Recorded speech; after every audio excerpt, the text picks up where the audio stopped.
The cowboy would have died face down in the mud if not for the Apache woman who found him sprawled beneath his dying horse. Lightning splitting the black sky above them, both like the earth itself, was tearing open. Liam Rivers had been riding hard through Wyoming territory for 3 days straight when the storm caught him miles from anywhere civilized.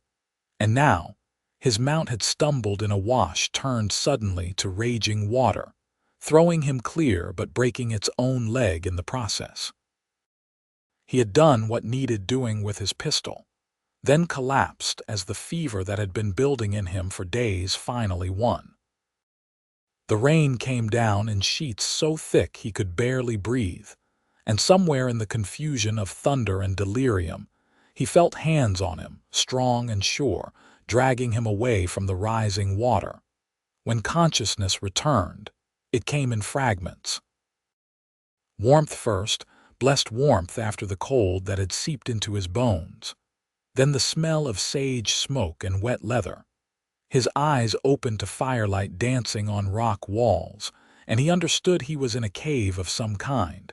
His coat had been removed and hung near the fire to dry. His boots, too. Someone had covered him with a blanket that smelled of cedar and something else he could not name. "You are awake." The voice came from his left, speaking English with an accent that shaped the words differently than he was used to. He turned his head, movement sending pain shooting through his skull, and saw her sitting cross-legged near the fire, working a piece of leather with a bone needle. She was Apache. That much was clear from her clothing and the way she wore her dark hair long and loose down her back. Young, maybe 20 or 21, with a face that would have been striking anywhere but seemed almost otherworldly in the firelight. Her eyes met his without hesitation, direct and appraising. "How long?" Liam managed, his voice coming out as a rasp. "1 day. 1 night. Now day again." She gestured toward the cave mouth where gray light filtered in. The storm still raged outside, but with less fury than he remembered. "You have fever. Very sick." He tried to sit up and immediately regretted it. His head spun and his stomach lurched. She moved quickly, pressing him back down with one hand flat against his chest. Her palm was warm through his shirt. "Rest. Fever must break." "My horse," he said, though he knew the answer. "Dead when I find you. I am sorry." Liam closed his eyes. The mare had been with him 4 years, bought with his first wages from a cattle drive-up from Texas. She was a good horse. "Yes, I could see." The woman returned to her place by the fire. "I took your saddle, your bags, your rifle, all here." He should probably be concerned about that, about being weaponless and at the mercy of a stranger, but exhaustion pulled at him like an undertow. "Thank you," he said, "for pulling me out of that wash. I would have drowned. Maybe, or fever takes you. You were very hot." She paused in her sewing. "Why you ride in storm with sickness?" It was a fair question. Liam tried to gather his thoughts, which felt scattered like leaves in wind. Had to get to Wheatland. Got business there that would not wait. But I caught something back in Cheyenne, some illness going around, and by the time I knew I was really sick, I was already a day out. He coughed, his lungs feeling thick. "Foolish, I know." "Yes, foolish." But there was something in her voice that was not quite judgment. "Men often are foolish about such things. My brother was same, would not rest when sick, would not show weakness." She emphasized the past tense just slightly, and Liam understood the brother was gone. "I am sorry for your loss," he said quietly. She nodded once, accepting the sentiment, then rose and moved to the cave entrance. She stood there silhouetted against the storm light, watching the rain. "Storm will pass soon. Then I take you to Wheatland if you can ride." "I can ride." Even as he said it, Liam doubted it was true. Every part of him ached, and the fever made the world seem distant and strange. "We see." She turned back to him. "I am Aiyana Ashwood, Liam Rivers. Most folks just call me Rivers." "Liam," she said, testing the name. It is good name, strong, he almost smiled. My mother thought so. She was from Ireland, named me for her grandfather. Aiyana came back to the fire and began preparing something in a small pot she had produced from somewhere. He watched her work with efficient, practiced movements. "You live around here?" he asked. Her hand stilled for just a moment. "Not anymore. My people were moved, reservation in New Mexico, but I was not there when they were taken. I was hunting with my uncle in the mountains. When we came back, everyone gone, soldiers everywhere." Her voice remained level, but Liam heard the pain beneath it. "My uncle died that winter. Sickness, same sickness that takes many. And you stayed. Where else I go, reservation is prison. Here I am free, I know this land, I know how to live here." She poured something from the pot into a tin cup and brought it to him. "Drink, will help fever." The liquid was bitter and smelled of plants he did not recognize, but Liam drank it anyway. He had to trust her. She had saved his life already, after all. "That tastes like something my horse would not even eat," he said when he finished. Aiyana's lips quirked in what might have been amusement. Horses are smart sometimes, but medicine works even if it tastes bad. Over the next hours, Liam drifted in and out of fevered sleep, while the storm gradually spent itself outside. Each time he woke, Aiyana was there, sometimes feeding the fire, sometimes working on her leather project, once singing softly in a language he did not understand. The song was beautiful and sad, and made him think of his mother's old lullabies from his childhood. By evening, the rain had stopped entirely, and weak sunlight broke through the clouds. Aiyana went out and came back with water and several rabbits she had snared. While she prepared them for cooking, Liam finally managed to sit up without the world spinning quite so badly. "The fever is less," Aiyana observed.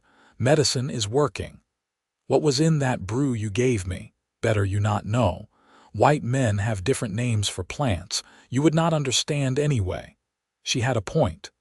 Liam watched her work with the rabbits, her knife flashing quick and sure. "You have been alone out here for how long? 3 years, almost 4 now." "That is a long time to be on your own." Aiyana shrugged. "I am not always alone. Sometimes I see other Apache who chose not to go to reservation. We help each other, trade, share news, but mostly, yes, I am alone." She met his eyes across the fire. "You think this is wrong, woman alone?" "I think it is hard, dangerous, but wrong." "No, I think you do what you must to survive." Something in her expression softened slightly. "You are different than many white men I have met.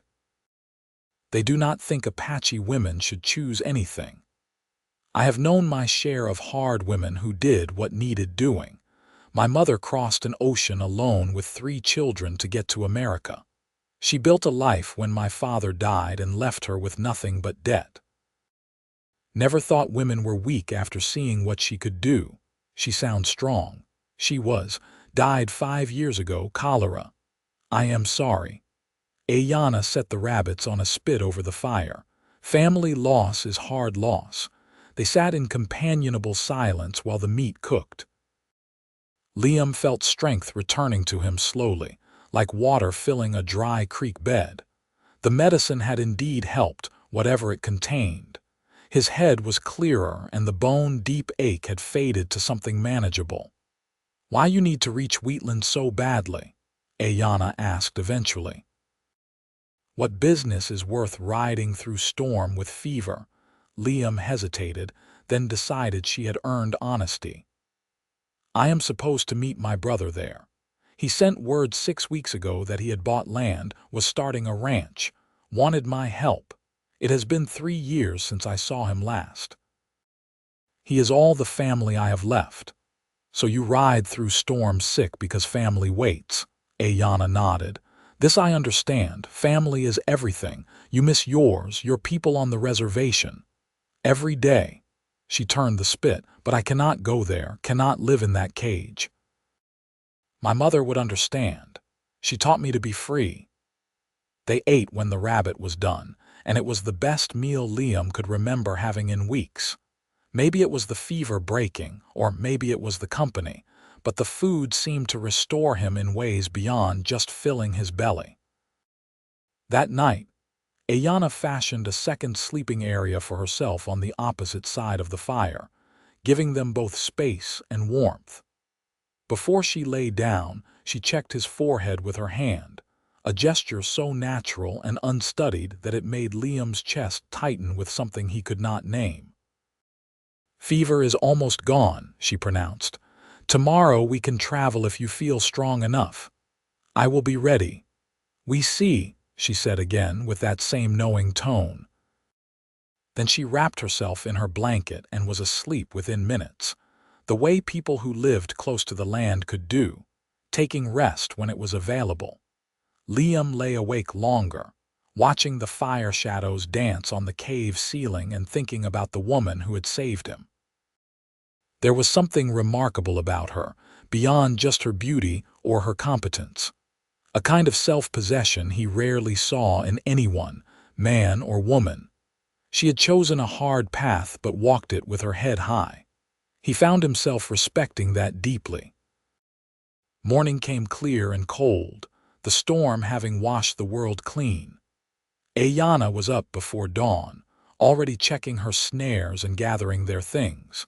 She had even cleaned and oiled his rifle, he noticed, and repacked his saddlebags in a more organized fashion than he had managed. "Can you walk?" she asked when he emerged from the cave, testing his legs. "I can walk." "Then come. My horse is not far. She can carry both of us to Wheatland if we go slow." Aiyana's horse turned out to be a sturdy paint mare hidden in a canyon another half-mile from the cave. The animal regarded Liam with intelligent eyes as Aiyana introduced them, speaking to the horse in her own language and stroking its neck. "Her name is Takoda, means friend to all. She will not mind carrying you." They loaded Liam's gear and his saddle onto the horse. Then Aiyana swung up with practiced ease and reached down to help him up behind her. It took more effort than he wanted to admit, his body still weak from illness, but he managed it. Sitting behind her, close enough to feel her warmth, he was acutely aware of her presence in a way that seemed both improper and entirely natural.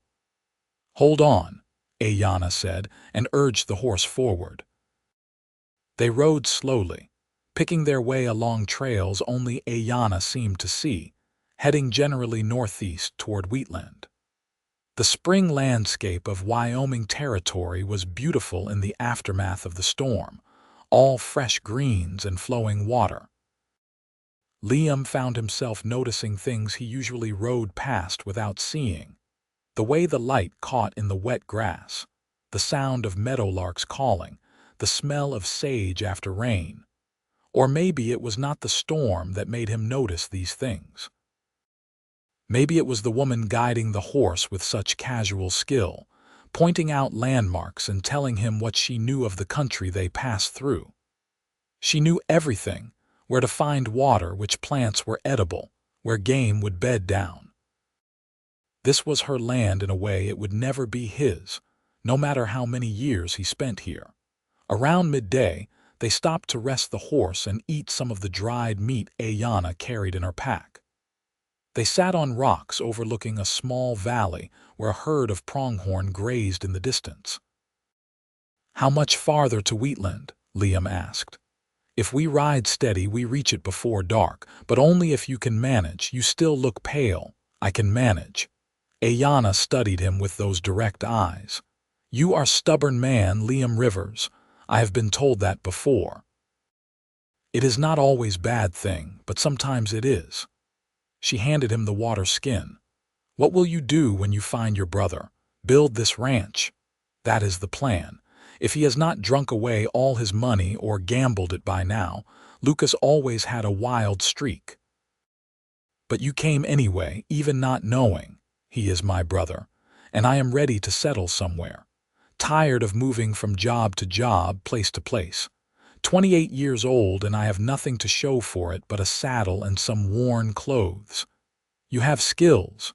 You know how to work, how to survive. That is worth more than money sometimes.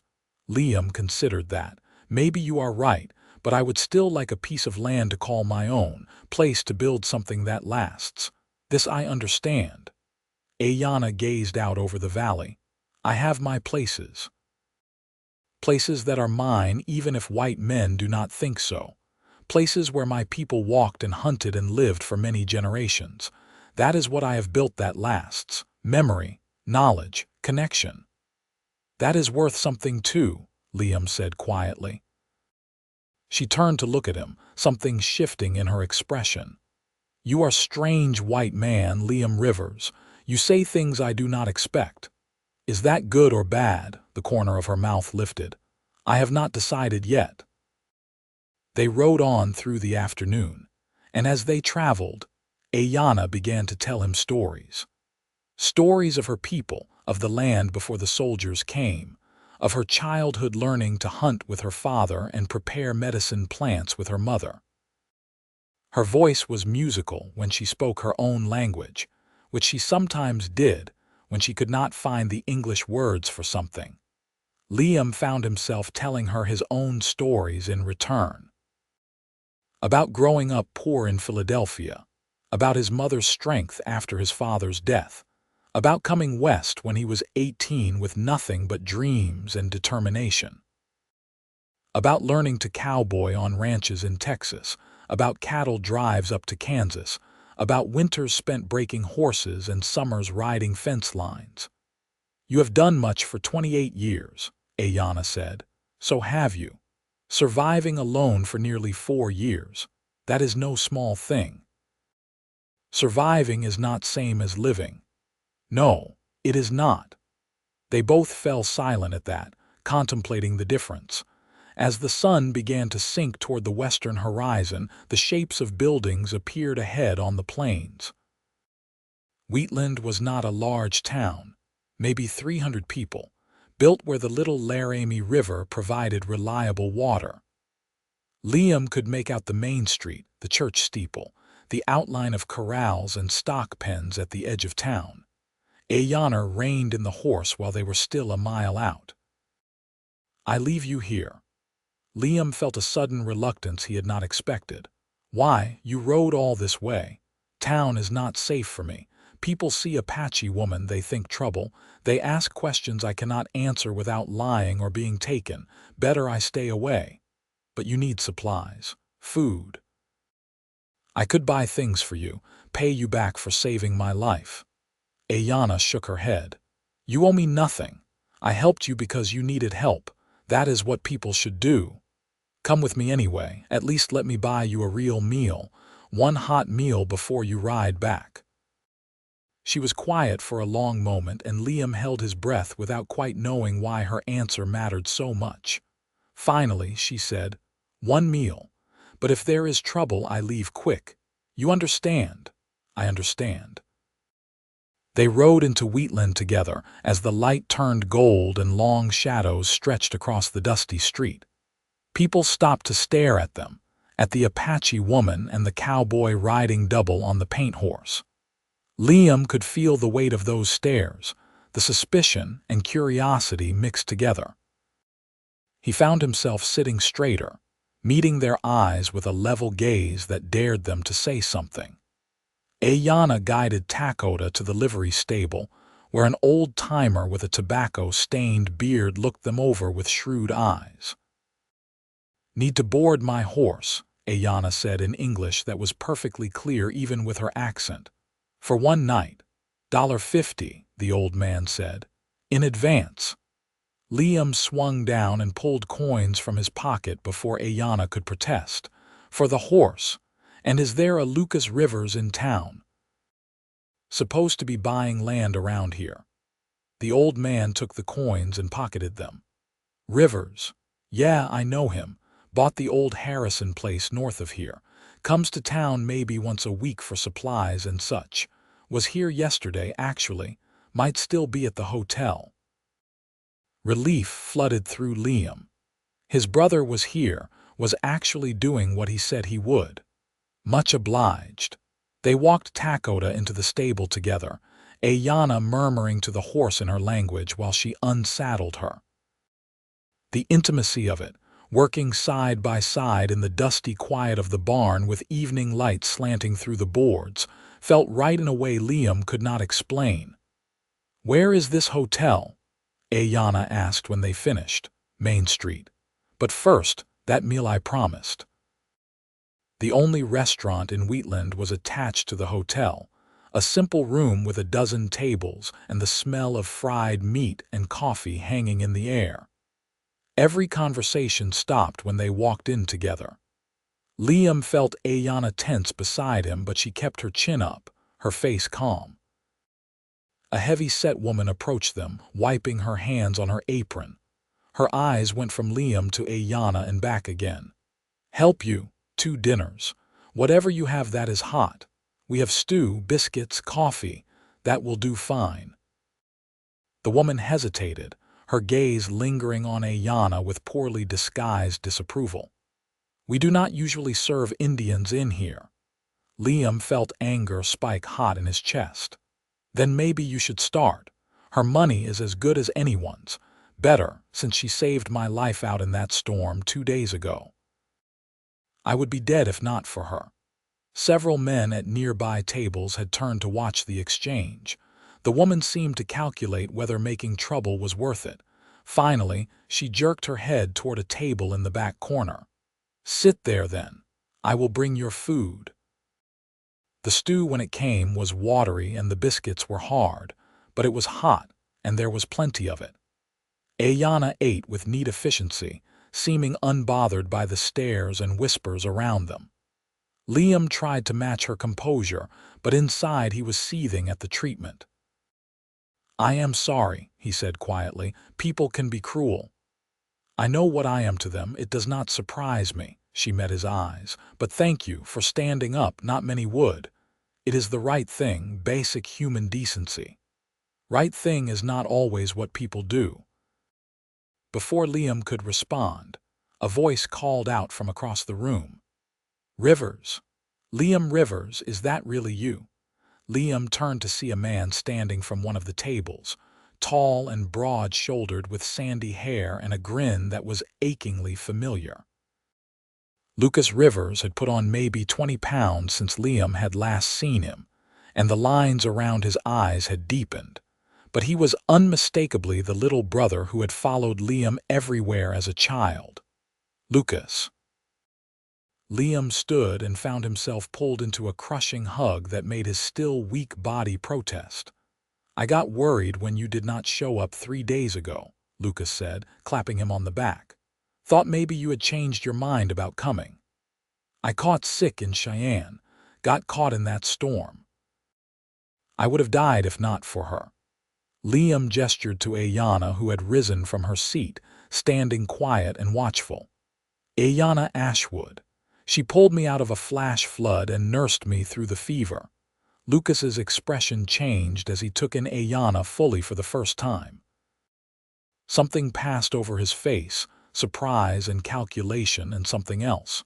He stepped forward and extended his hand. "Then I owe you a debt I can never repay, Miss Ashwood. My brother is the only family I have. Thank you for bringing him back to me." Aiyana looked at the offered hand for a moment, then shook it briefly. "He would have done same for me, I think. Still, if there is ever anything you need, anything at all, you have only to ask." They sat together then, the 3 of them, and talked while the light outside failed and the restaurant slowly emptied. Lucas told them about his ranch, how he had won a substantial sum in a poker game in Denver, and used it to buy land instead of drinking it away, as he had done with every other windfall in his life. How he had been building a house and corrals, how he had big plans for raising cattle and maybe horses too. "It is good land," he said, enthusiasm making him seem younger. "Water year-round. Good grass. Room to grow.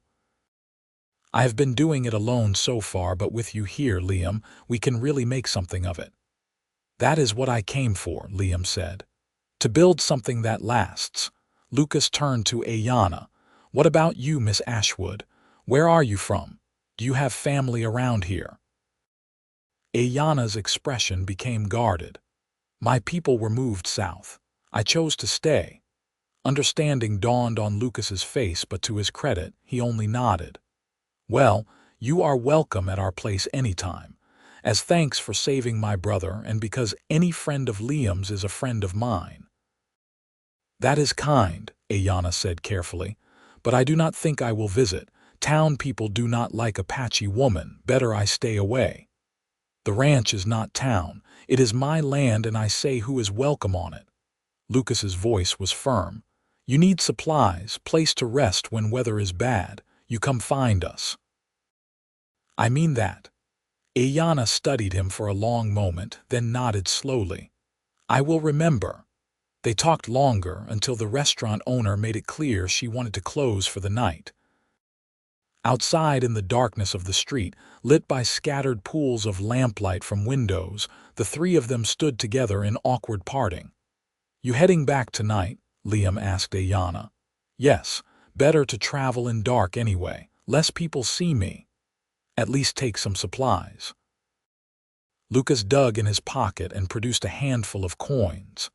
Please, buy what you need at the general store. They stay open late on Fridays. For a moment, Liam thought Aiyana would refuse. Pride was clear in every line of her body, but practicality won out and she took the money with a nod of thanks. I will walk with you to the store, Liam said. They left Lucas at the hotel and walked through the quiet streets together. The general store was indeed still open, lamplight glowing warm in its windows. Inside, Aiyana moved efficiently through the aisles, selecting flour and coffee and ammunition, a new knife to replace one she had lost. Liam added a heavy wool blanket to the pile over her protests. For saving my life, he insisted. Let me do this much. She relented with something that might have been a smile. When everything was wrapped and tied into bundles she could carry on her horse, they walked back to the livery in comfortable silence.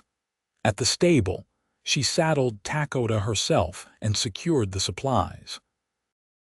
Only when she was mounted and ready to go did she look down at Liam properly. Thank you, she said. For meal, for standing up in restaurant, for supplies. You are good man, Liam Rivers. You saved my life, Aiyana. That deserves more than a meal and a blanket. I did what anyone should do. But most would not have. You did. Liam reached up to stroke Takoda's neck, the horse warm and solid under his hand. Will I see you again, maybe? These are my lands too. I travel through here sometimes. She gathered the reins. Be well, Liam Rivers. May your ranch grow strong. Be safe, Aiyana Ashwood. She touched her heels to the horse's sides and was gone, melting into the darkness beyond the town lights like smoke. Liam stood watching the empty street for a long time after she disappeared, feeling the absence of her like a physical thing. Lucas was waiting at the hotel when Liam returned, sitting in a chair on the porch with his boots propped on the railing. Interesting woman, he said as Liam climbed the steps. She is remarkable. That too. Lucas studied his brother in the lamplight. You like her? It was not a question. Liam sank into the chair beside him. I barely know her. Maybe. But I know you, big brother. I saw how you looked at her. Liam had no answer for that because Lucas was right. He did like her in a way that went beyond gratitude for saving his life.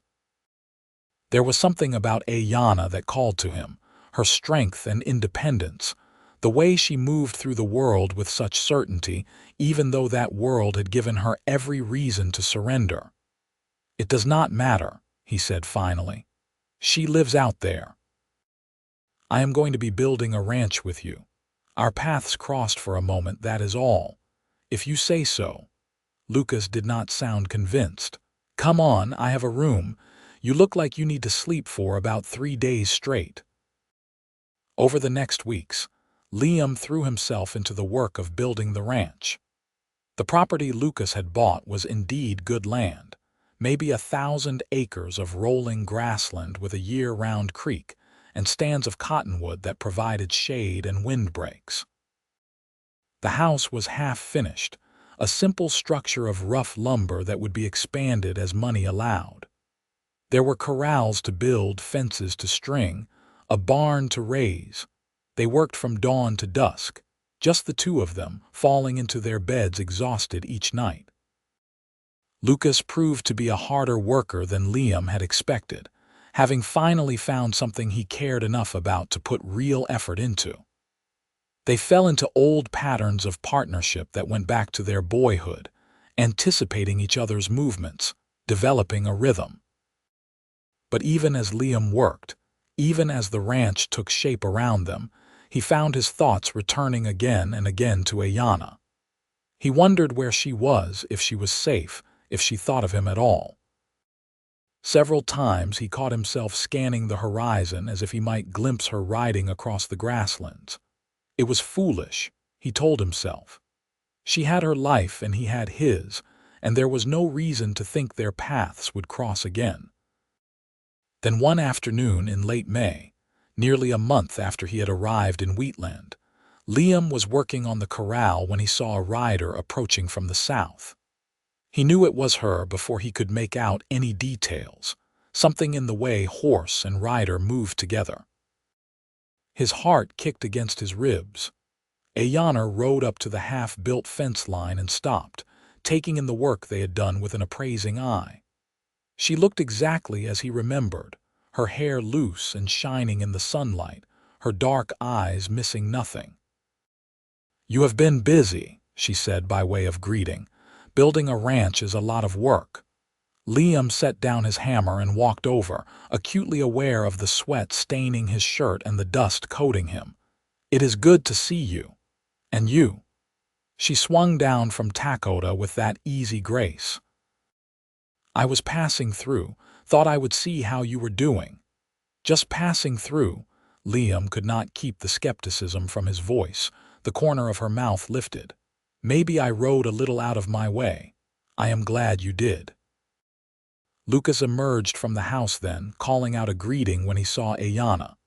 "Miss Ashwood, you came. I hoped you would take me up on the invitation." "Just for short visit," Aiyana said. "To see your ranch. Let me show you around. Liam, bring her horse to the water trough." Liam took Takoda's reins and walked the mare to drink, while Lucas gave Aiyana a tour of the property. He watched them from a distance, saw the way Lucas gestured enthusiastically at everything they had accomplished, the way Aiyana nodded and asked questions. She had brought them something too, he realized, a bundle wrapped in cloth that Lucas now carried. When they all gathered at the house, Aiyana unwrapped her gift to reveal smoked meat and wild onions and some kind of root vegetable Liam did not recognize. "For thanks," she said simply. "For kindness in town, for supplies." "You did not have to do that," Lucas said, but his pleasure was evident. "But since you did, you have to stay and help us eat it. Stay for dinner at least." Aiyana hesitated, and Liam found himself hoping she would agree. "Just for dinner," she said finally. "Then I must go." They cooked together, the three of them, the vegetables going into a pot with beans and salt pork while the smoked meat was warmed by the fire. It was the best meal they had eaten since arriving, and Lucas said so repeatedly, making Aiyana actually smile. After dinner, as the long northern twilight stretched across the land, Lucas made excuses about needing to check the horses and left Liam and Aiyana sitting on the porch steps together. It was not subtle and they both knew it, but neither commented. "Your brother is good man," Aiyana said, watching the sunset paint the sky in shades of orange and pink. "He has his moments, when he is not gambling or drinking too much, but this ranch seems to have steadied him. Having purpose steadies people, gives them reason to be better." "Is that what you have, purpose?" Aiyana was quiet for a moment. "I have survival, freedom, is not same thing, but it is what I chose." Does it make you happy?" She turned to look at him, something vulnerable flickering in her eyes. "Sometimes. Other times I am lonely. I miss my people. Miss having family. But I cannot go back to reservation, cannot give up the sky. I understand that, the need to be free even if it costs you. Do you? You chose to come here, build ranch with brother. That is not same as being forced away from your people." "No," Liam admitted. "You are right. But I know something about loneliness, about feeling like you do not quite belong anywhere." They sat in silence as the light faded, comfortable together in a way that felt both new and ancient. Finally, Aiyana stood. "I should go, before it is fully dark. Stay." The word came out before Liam could think about it. "Just for tonight, we have extra bedding. You can head out fresh in the morning." "I should not." "Why not?" She met his eyes and he saw the conflict there. "Because I want to, and that is dangerous." Liam stood slowly, heart pounding. "Dangerous how? You know how. Do not pretend you do not feel it too." "I do feel it," he said honestly. "I have thought about you every day since you rode away from Wheatland, wondered where you were, if you were safe, if I would see you again. This cannot happen, Liam." But her voice was soft, without conviction. "Why not?" "Because you are white cowboy building ranch. I am Apache woman with no home. We are from different worlds, so we make a new world, one where it does not matter." Aiyana shook her head, but she did not move away when he stepped closer. "It is not that simple. Maybe it is. Maybe we make it complicated because we are afraid." Liam reached out slowly, giving her time to pull back, and touched her face gently. Her skin was warm, soft under his calloused fingertips. "I am afraid too. But I think walking away from this from you would be the bigger mistake." "Liam." His name was almost a prayer on her lips. Then she was kissing him, rising on her toes to close the distance between them, and Liam felt everything inside him settle into rightness. The kiss was tentative at first, questioning, then deeper as they both stopped fighting what they wanted. Aiyana tasted like smoke and herbs and something wild that made his head spin. When they finally pulled apart, both breathing hard, she pressed her forehead to his. "What are we doing?" She whispered. "I do not know, but I want to find out." She stayed that night and the night after and the one after that. It became a pattern over the summer months. Aiyana would disappear for days or sometimes weeks, living her life in the wild spaces she knew so well. Then she would appear again at the ranch, riding in with game she had hunted or plants she had gathered, staying for a few days before vanishing again. Lucas never commented on the arrangement, though his knowing looks and occasional grins made it clear he understood what was developing between his brother and the Apache woman. He made Aiyana welcome whenever she came, treating her as family, which Liam loved him for.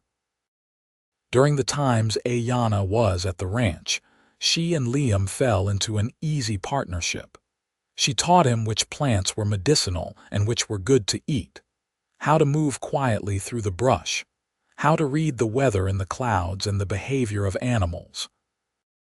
He showed her what he was learning about ranching, about breeding cattle and managing grassland. They talked for hours about everything and nothing, discovering each other in layers. And at night, when the work was done and Lucas had made himself scarce, they would lie together under the stars and Liam would hold her close, feeling like he had found something he had not known he was searching for. "Tell me about your family," he asked her one night in July as they lay in the tall grass beyond the corrals, watching shooting stars streak across the sky. Aiyana was quiet for so long he thought she might not answer. Then she began to speak, her voice soft in the darkness. "My father was warrior. Strong man who loved my mother very much. He taught me to ride, to hunt, to be brave. He died when I was 14, killed by soldiers in fight near Fort Laramie." Liam tightened his arm around her shoulders, feeling her pain as if it were his own. "My mother was medicine woman. She knew all the healing plants, all the old ways. She taught me everything she knew before the sickness took her 2 years ago. I have one brother, younger, who is on reservation in New Mexico. I do not know if he is alive or dead. I have no way to find out. What was his name? Kuruk. It means bear. He was only 12 when they were moved, just a boy. Her voice broke slightly. I should have been there, should have been with them when soldiers came, but I was in the mountains with my uncle hunting elk. By the time we got back, everyone was gone. Just empty lodges and army horses. It was not your fault. I know this in my head, but my heart says different. Liam rolled to face her, cupping her cheek with his hand. If you want to find him, find your brother, I will help you. We can go to New Mexico, to the reservation. See if he is there. Aiyana's eyes shone with tears in the starlight. You would do that. I would do anything for you. I love you, Aiyana. The words hung between them, stark and true. He had not planned to say them, had not realized he was going to until they were out. But now that they were spoken, Liam felt nothing but certainty. I love you too, Aiyana whispered. I tried not to, tried to keep my distance, but I cannot help it. You have my heart, Liam Rivers. They made love then under the endless sky, tender and fierce and full of promise. Afterwards, wrapped in each other and in Liam's coat against the cooling night air, they talked about the future. What do we do? Aiyana asked. I cannot live in town. People would make it impossible, and you have ranch to build. You live here with me, with us. This land is big enough for all of us. You can still go where you need to go, still be free, but you would have a home base. A place that is yours. People will talk. Will say terrible things about white man who lives with Indian woman. Let them talk. I do not care what they think. Your brother might care, might hurt his business. Lucas would tell anyone who has a problem with it to go to hell. Trust me on that. Aiyana traced patterns on his chest with her finger, thoughtful. It is a beautiful dream, but dreams are not always possible. This one is. We make it possible. She kissed him softly. I will think about it. That was all she would promise, and Liam had to be content with that. But over the following weeks, he noticed small changes. Aiyana began leaving more of her things at the ranch, a spare blanket, tools, a bag of the medicines she prepared. She stayed longer between trips away. She helped Lucas and Liam with more of the work, proving herself as capable with a hammer and saw as she was with a bow and snares. Lucas broached the subject one evening when Aiyana was away gathering plants. You are going to ask her to stay permanently, are not you? Yes, if she will agree. Good, she is good for you, good for this place too. I have never seen you this happy, Liam. What about you? Does it bother you having her here? Lucas looked genuinely surprised. Why would it? She saved your life. She makes you happy. She works as hard as both of us put together, and she makes the best venison stew I have ever eaten. What is there to complain about? Liam felt relief wash through him. Some men would have a problem with it. Then they are fools. Besides, this is our land. We decide who is welcome here and who is not. Anyone who does not like it can stay away. In August, they drove a small herd of cattle up from Colorado, 10 cows and a bull Lucas had negotiated for. It was the start of their breeding program, the foundation of the ranch. Aiyana helped drive them the last 50 miles, riding with the easy skill of someone born to the saddle, her voice rising in calls and songs that kept the cattle moving. When they finally got the animals safely into the new pasture, dusty and exhausted and triumphant, Lucas produced a bottle of whiskey he had been saving. They passed it around, drinking straight from the bottle, toasting their success and the future. To the Rivers Ranch, Lucas declared. May she prosper. To partnership, Liam added, looking at his brother with affection.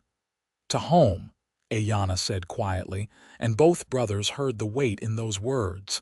Liam made his move that night. He took Aiyana walking along the creek in the silver moonlight, their feet finding the path they had walked together so many times before. "I have something to ask you," he said when they reached their favorite spot, where the water pooled deep and cottonwoods provided shelter. "I know. I can see it in your face. Stay, not just for a few days or a few weeks. Stay forever. Make this your home. Let me give you the life you deserve." Aiyana looked up at him, her eyes dark and fathomless. "You remember when I found you in the storm, when I pulled you from that water? Every moment of it. I saw you and I thought, here is man who needs help. I can help him or I can ride away. It would have been easier to ride away, safer. But something made me stop, made me pull you to safety." She took his hands in hers. "Now I understand why. The spirits brought you to me and me to you, brought us together for a reason. Then say yes, be with me, let me give you the life you saved. You already have, Liam. You gave me back something I thought I lost. Hope, purpose, love." She smiled, tears shining on her cheeks. "Yes, I will stay. I will make this my home. But understand, I will still need the sky sometimes, still need to ride free. I would never try to cage you. Your freedom is part of who you are, part of what I love." They sealed the promise with a kiss that tasted like tears and joy and new beginnings. When they walked back to the ranch hand in hand, Lucas took one look at their faces and let out a whoop that probably scared every animal for a mile around. "It is about time," he declared, sweeping Aiyana into a hug that lifted her off her feet. "Welcome home, sister." Fall came in cool and beautiful, the grasslands turning gold and amber. They worked together to prepare for winter, cutting hay, splitting wood, making repairs to the house and barn. Aiyana showed them how to preserve meat and vegetables in the ways her people had always done, methods that worked better than anything Liam had known before. In late September, she asked if they would ride with her to New Mexico. "I need to know," she said simply. "Need to know if Kuruk is alive. If I can find him." They made the journey south over 3 weeks, camping along the way, 3 riders against the huge sky. The reservation, when they finally reached it, was everything terrible Aiyana had described. Crowded, dirty, people living in conditions no one should have to endure. Liam felt rage building in him at what had been done, at what was still being done. But they found Kuruk, alive and working in the agency store. He was 15 now, tall and thin, and when he saw his sister he burst into tears. The reunion was emotional and beautiful and heartbreaking all at once.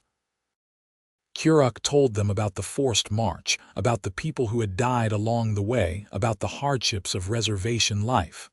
"Come back with us," Aiyana said, holding her brother's hands. "Come home to Wyoming. You can live free there." But Kuruk shook his head. "I cannot leave grandmother. She is old and sick. She would not survive the journey, and I cannot abandon her. But knowing you are alive, knowing you are well and happy, that is enough." They stayed 3 days, bringing what help and supplies they could.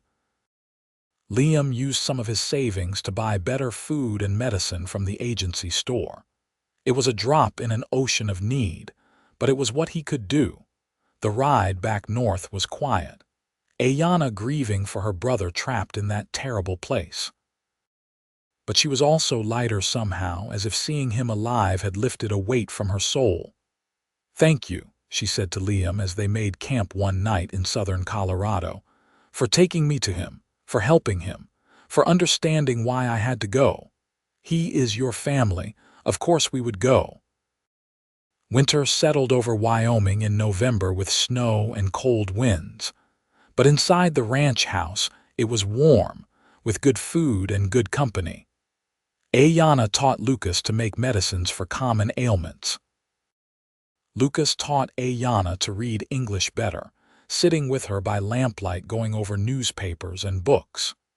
And Liam found himself happier than he had ever been, building a life with the people he loved. On Christmas Eve, with snow falling soft outside and a fire roaring in the hearth. Liam gave Aiyana the gift he had been working on in secret. It was a necklace, made from silver he had bought in town and worked himself over many nights, formed into the shape of a horse running free with a bird flying above it. "For freedom," he said as he fastened it around her neck. "Yours and ours together." Aiyana touched the pendant with wonder.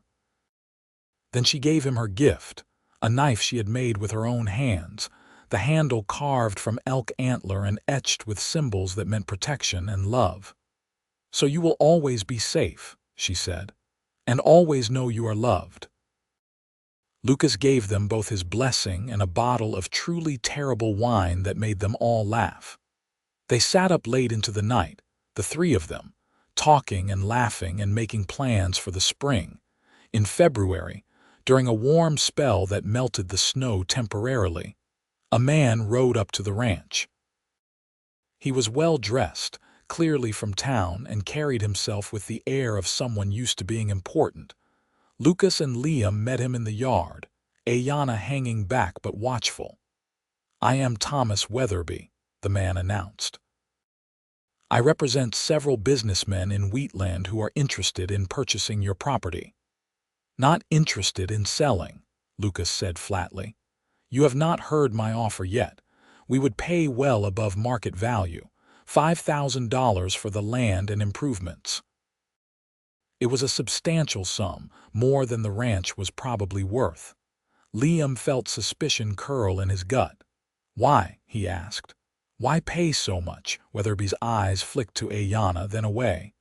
"There are concerns about your association with an Indian woman. It reflects poorly on the community. If you were to sell and relocate elsewhere, these concerns would be resolved." The silence that followed was dangerous. Liam felt fury rising in him, hot and righteous. Lucas spoke before he could. "Get off our land. Now, gentlemen, be reasonable." "We are being reasonable," Liam said, his voice cold. "Reasonable would be letting you leave intact, but if you do not get on your horse and ride out of here in the next minute, I am going to stop being reasonable." Weatherby seemed to realize he had miscalculated. He backed toward his horse, mounting quickly. "This is not over. The town will not tolerate your bringing shame to the area."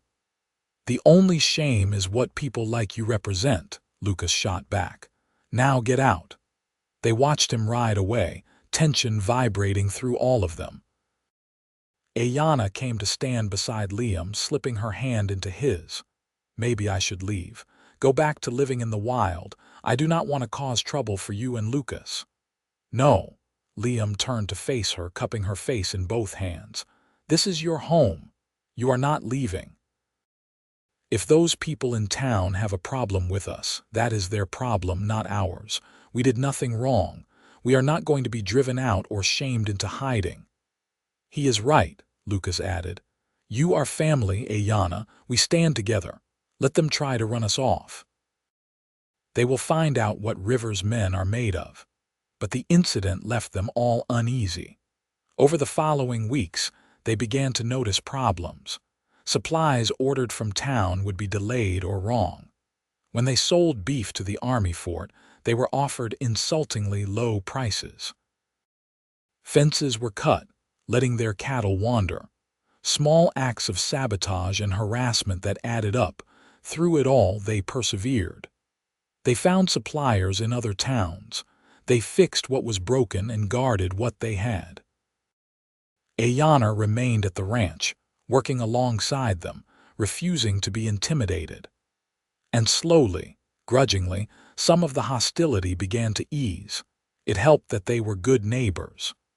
When a family 20 miles south lost their barn to fire, the Rivers brothers and Aiyana were there to help rebuild.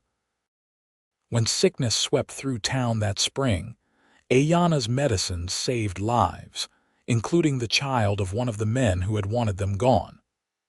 Acts of kindness and competence built bridges that words never could. By the time summer returned, bringing with it warm days and the endless work of ranching, they had found a kind of acceptance. Not everyone approved, and there were still those who sneered and whispered. But enough people had seen their character, their work ethic, their basic human decency, that the worst of the hostility faded. In June, Liam found Aiyana sitting by the creek at dawn, her face turned to the rising sun. He sat beside her, not speaking, just being present. After a while, she leaned her head on his shoulder. "I am with child," she said quietly. Liam felt his heart stutter, then begin to race. "Truly? Yes. 2 months, maybe 3. I was not sure at first, but now I am certain." He pulled her close, emotions flooding through him in a wave.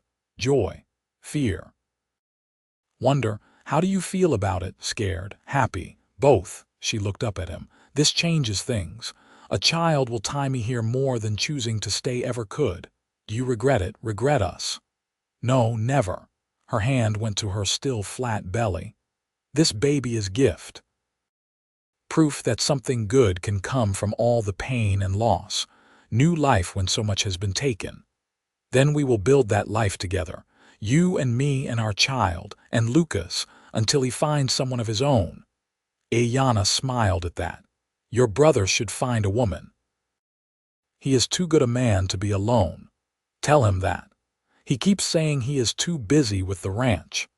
They told Lucas that evening, and his reaction was everything they could have hoped for. He shouted and danced and immediately started making plans for expanding the house to add a nursery. His joy was infectious and complete. The pregnancy was not easy. Aiyana was sick frequently in the early months, and as summer turned to fall, she found the physical work harder and harder. But she remained determined and capable, adjusting what she did but never stopping entirely. "I am not fragile," she would insist when Liam tried to get her to rest. "Women have been having babies since the beginning of time. I am strong." "I know you are strong, but let me take care of you anyway." She would relent then, allowing him to bring her water or rub her aching back or sit with her during the long afternoons when exhaustion kept her still. Those moments became precious to Liam, intimate and quiet, watching her body change as their child grew inside her. In October, they received an unexpected visitor. A young Apache man rode up to the ranch and asked for Aiyana by name. She emerged from the house and froze, her hand flying to her mouth. Kuruk. It was indeed her brother, but changed. Taller, filled out, looking healthier than when they had seen him on the reservation. He slid from his horse and sister and brother embraced, both crying. The story came out over dinner. Their grandmother had died in August. With nothing holding him to the reservation anymore, Kuruk had walked away, heading north on foot until he could steal a horse. He had been traveling for weeks, following what he remembered of the route they had taken the year before, determined to find his sister. "I knew you would be here," he said. "Knew you would not abandon the old lands, and I was right." "You can stay," Aiyana said immediately, looking to Liam and Lucas for confirmation. Both men nodded. "Of course you can stay. This is your home now, too." And just like that, their family grew by one more. Kuruk proved to be a quick learner and a hard worker, soaking up everything Lucas and Liam could teach him about ranching. He and Lucas became particularly close, maybe because they were closer in age, maybe because they both needed a brother. Whatever the reason, it worked. Winter came and with it the waiting. Aiyana's belly grew round and heavy. She moved more carefully, tired more easily, but never complained.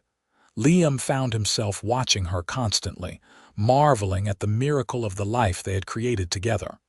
"What do you want?" she asked him one night as they lay in bed, his hand resting on her stomach, feeling the baby move. "Boy or girl, healthy, that is all I want. A healthy baby and you coming through this safely." "I will be fine, but what if you could choose?" "A girl," Liam admitted. "A daughter with your eyes and your strength." Aiyana smiled. "I want son, with your stubbornness and your kind heart. Then we will just have to have both, one of each." Maybe not right away, though. Let us see how we manage with one first."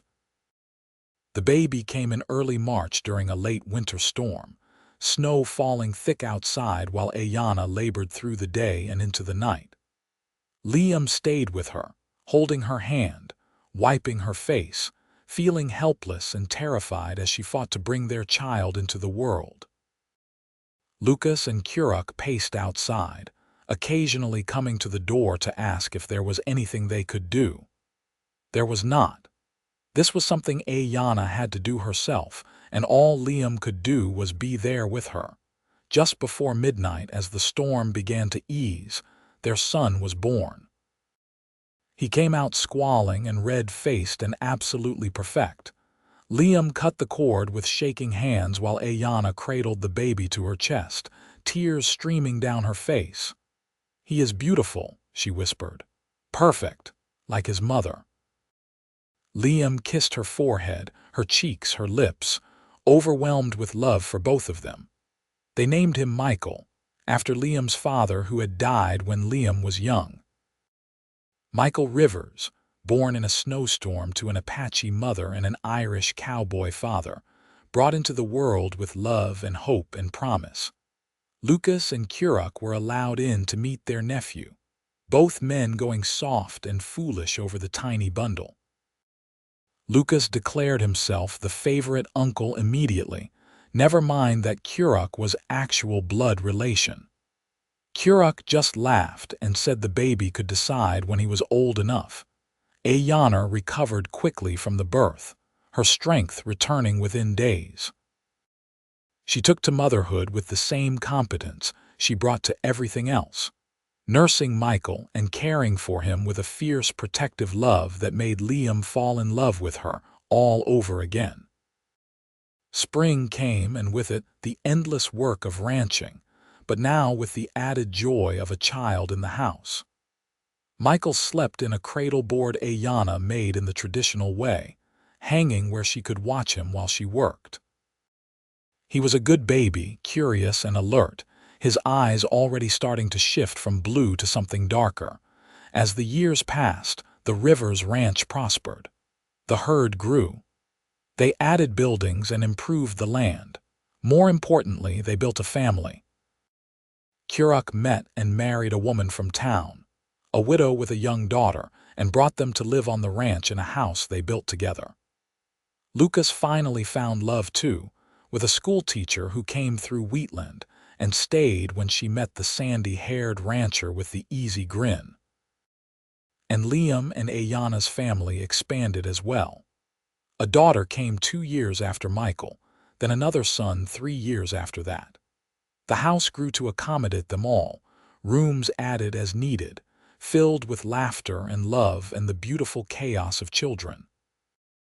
The town never fully forgot that Aiyana was Apache, but over time it mattered less and less. Her children went to school in Wheatland and were accepted, mostly. There were still incidents, still prejudice, but the Rivers' name carried weight now. They were known as good people, hard workers, valued members of the community. On a summer evening in 1891, nearly 10 years after that storm had brought them together, Liam and Aiyana sat on the porch watching the sunset paint the sky in brilliant colors. Their children played in the yard, Michael now 9 and beginning to look like a young man, helping his father with ranch work. The younger two chased each other in endless circles, their shrieks of laughter carrying on the warm air. "Do you remember when you said you wanted to give me a life worth living?" Aiyana asked, her hand in his. "I remember everything about those early days. You have given me more than I ever dreamed possible. Family, home, children, love, a place to be free and safe at the same time. You gave me just as much, probably more. You saved my life in more ways than just pulling me from that flood." She leaned her head on his shoulder, comfortable and content. "We saved each other, I think. Two people who did not quite belong anywhere found a place to belong together. The storm that brought us together was the luckiest thing that ever happened to me. For me too."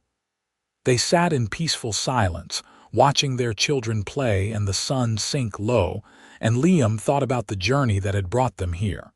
The storm, the fever, the Apache woman who could have ridden past, but chose to help. The cowboy who had promised her a life worth living and had done his best to deliver on that promise. It had not always been easy. There had been hardship and prejudice and struggles. But they had faced it all together, building something strong and lasting from the ashes of what they had both lost, creating a new family from the remnants of old ones, making a home where there had only been emptiness. Lucas came out of the barn then, leading 2 horses he had been working with, Lucas's own children trailing behind him. Kuruk and his family emerged from their house up the hill, walking down for the evening meal they all shared several times a week.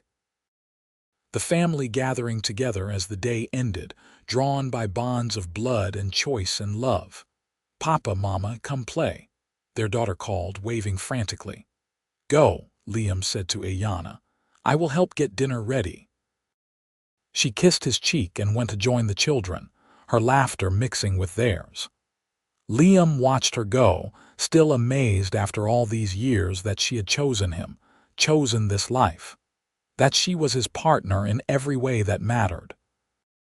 That night, after the children were finally asleep and the house was quiet, Liam pulled Aiyana close in their bed.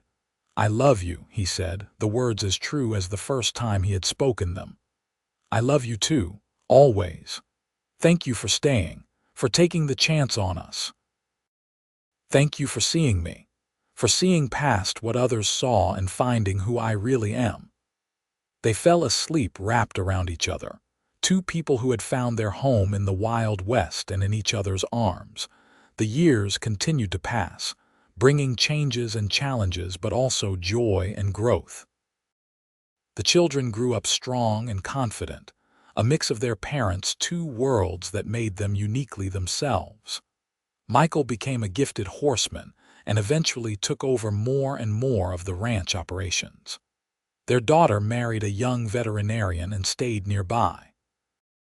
The youngest decided to become a teacher, inspired by his aunt. Lucas and his wife had children of their own, adding to the chaos and joy of the growing Rivers clan. Kuruk's family thrived as well, his stepdaughter growing up to marry a Cheyenne man, bringing even more diversity to their extended family. Through it all, Liam and Aiyana remained the center, the foundation on which everything else was built. Their love never faded, never became routine or taken for granted. Every day, Liam woke grateful for the woman beside him. Every night, Aiyana fell asleep secure in the knowledge that she was loved and valued and home. They grew old together, their hair turning gray, their bodies showing the wear of hard work and hard years. But their spirits remained strong, their connection as deep as ever. On their 25th anniversary, their children and grandchildren gathered for a celebration that brought together what seemed like half the county. "Who would have thought," Lucas said in his toast, older now but still recognizable as the man who had welcomed his brother to Wyoming so many years before, that a storm and a fever and one woman's kindness would lead to all of this. To this family, this legacy, this love that has touched so many lives. "I knew," Aiyana said, standing beside Liam with his arm around her waist. "From the moment I pulled him from that water, I knew he was meant to live, meant to do something important. I just did not know I would be part of it." "You are not part of it," Liam corrected gently. "You are the heart of it. Everything good in my life comes from you." Their grandchildren made exaggerated gagging sounds at the sentiment, making everyone laugh. But when Liam and Aiyana kissed, long and sweet, even the children smiled. As the celebration continued around them, Liam pulled Aiyana aside for a moment alone. They walked to their old spot by the creek, where cottonwoods had grown tall and provided shade, where the water still ran clear and cold. "You have any regrets?" he asked her, needing to know. Aiyana was quiet for a moment, considering. Sometimes I wish I could have brought more of my people here, saved more from the reservations. I wish my parents could have seen their grandchildren. I wish the world was kinder to those who are different. She turned to look at him. But regrets about us, about this life we built, not one, not ever. Good, because I would do it all again exactly the same way just to end up here with you. You are getting sentimental in your old age, Liam Rivers. Can you blame me? I am standing with the most remarkable woman I have ever known, surrounded by the family we created, on land we built together. If that does not make a man sentimental, nothing will. She pulled him down for a kiss, still familiar after so many years, still with the power to make his heart race. Come on, old man, our grandchildren want you to tell them stories about the old days. I am not that old. You are 53, that is old. You are the same age. Yes, but I am aging better. She was teasing now, her eyes dancing with mirth.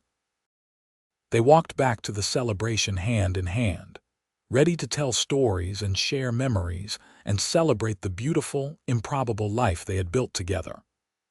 A life that had started with a storm and a dying horse, and a woman who chose kindness when she could have ridden past. A life worth living in every possible way. Years later, when they were both ancient and worn and closer to the end than the beginning, they still sat together on that same porch watching sunsets. Their children ran the ranch now, and their grandchildren were having children of their own. The world was changing around them, the Wild West becoming less wild, the 20th century bringing automations and electricity and things they barely understood. But some things never changed. The love between a man and a woman, the bond of family, the satisfaction of a life well lived. On a quiet afternoon in early spring, Aiyana died peacefully in her sleep, Liam holding her hand. She was 74, had lived a long and full life, and had been tired for some time. When she took her last breath, Liam felt like something fundamental had broken inside him. But even through the grief, there was gratitude. Gratitude for every year, every day, every moment they had shared. She had given him everything, and he had tried his best to give her the same in return. A life worth living, filled with love and purpose and family. Liam followed her 6 months later, his body finally giving out after years of hard use. His last thoughts were of her, of that first moment he had opened his eyes in the cave to see her face in the firelight, of a lifetime spent loving her, of the legacy they had built together. Their children buried them side by side on a hill overlooking the ranch, with a view of the mountains and the endless sky Aiyana had loved so much. On the shared headstone, Lucas's daughter, who had a way with words, carved a simple epitaph that captured their story. Here lie Liam and Aiyana Rivers. He was a cowboy caught in a storm. She was an Apache woman who saved his life. Together they built a love that saved them both and created a family that changed this land forever. Beloved parents, grandparents, friends. Forever together, forever free. The Rivers Ranch continued for generations after they were gone, passed down through their children and their children's children. The story of how it all began became family legend, told and retold to each new generation. The tale of the storm and the rescue and the love that grew from it. And on quiet evenings when the sunset painted the Wyoming sky in colors too beautiful for words, people swore they could see two figures sitting on the porch of the old house. A cowboy and an Apache woman, holding hands and watching the day end together, still loving each other across the boundaries of life and death, because some loves are too strong to be ended by something as simple as dying. Some bonds last forever, written into the land itself. And the story of Liam Rivers and Aiyana Ashwood was one of those loves, eternal and true. a testament to what could be built when two people from different worlds chose to create their own world together. A world where an Apache woman and an Irish cowboy could fall in love and build a life. Where prejudice and hardship could be overcome by determination and grace. Where family was defined not by blood alone but by choice and commitment and love. Where a promise made in gratitude to give someone a life worth living became a reality that touched generations. That was the legacy of the storm that brought them together. That was the gift they gave to all who came after. And it was enough. More than enough. It was everything.